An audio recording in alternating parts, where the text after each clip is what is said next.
If this ship is not stopped, then all humans will perish. In this video, I am going to recap one of the film from 1996, named as Independence Day. The story begins on the moon, where there is a stone. This stone was placed by the humans who reached the moon for the first time. It is written on this stone that we are the first humans to come from Earth, and we declare on behalf of the entire human race that we want peace. Then a very big shadow passed over this stone. This is a spaceship which started moving towards the Earth. Then on Earth we see an institute named SETI. Their job was to keep an eye on the signals coming from space. They got a very powerful signal. Then the boy present there called his senior. Initially he thought that maybe it was a Russian ship, but nothing like that came in his radar. Then he understood that this signal has come from the moon and not from anywhere else. He immediately gave this news to the military and told that this thing is very big. It is spread over about 550 kilometers. Its weight is as big as 1/4 part of the moon. The military office said that it could be an asteroid that is passing near the Earth. To this the junior officer replied that if it was a meteorite, it would have stopped again and again like this. It would have kept moving at the same particular speed. This increased everyone's tension. On the other hand, the president in the White House was also very worried about what this thing was. Then he was told that this thing suddenly stopped in space and now it has split into 36 different pieces. Each part of it is very big, and within the next 36 hours this thing will be very close to the Earth. After some time, news started coming from different corners of the world that they saw clouds of fire. This cloud of fire is nothing but the same UFO that had split into different parts. Then a UFO started moving towards Mexico, and as soon as they sent their plane in that direction, the plane was burnt to ashes by its fire before reaching the UFO. That is, even now humans have not found a solution to fight UFOs. After a while, that flying saucer stopped above the city. Its size was so big that it completely covered the city. Not only in Mexico but in different countries of the world, UFOs stopped like this. Due to UFOs, there was a problem in TV signals as well. Therefore, a man was called at the TV station.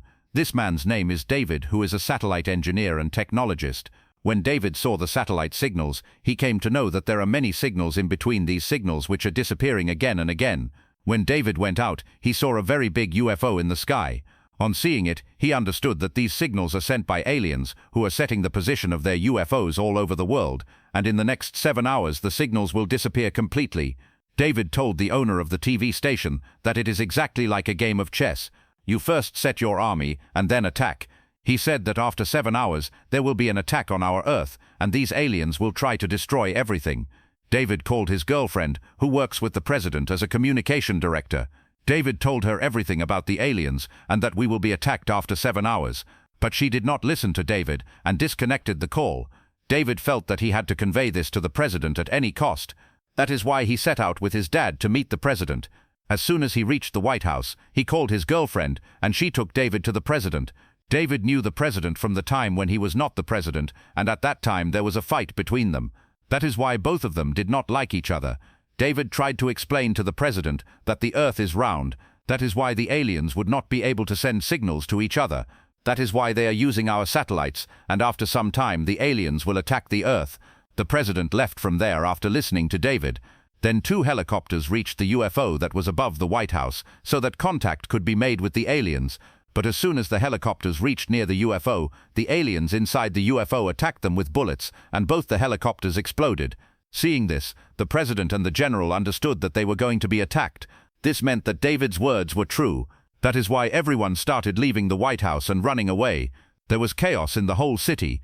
Everyone started leaving the city. But then the time was over, and the door of the UFO opened in the sky.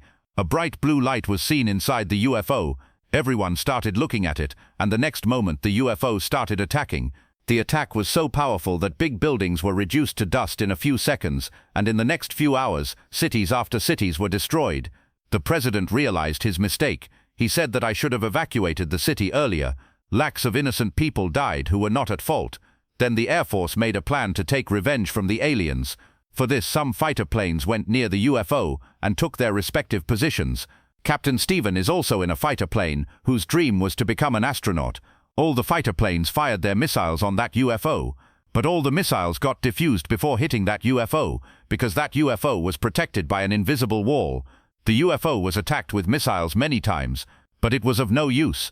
The very next moment, many small drones came out from inside that UFO, and those drones started attacking the planes, and almost 1,000 kilometers of the plane was destroyed.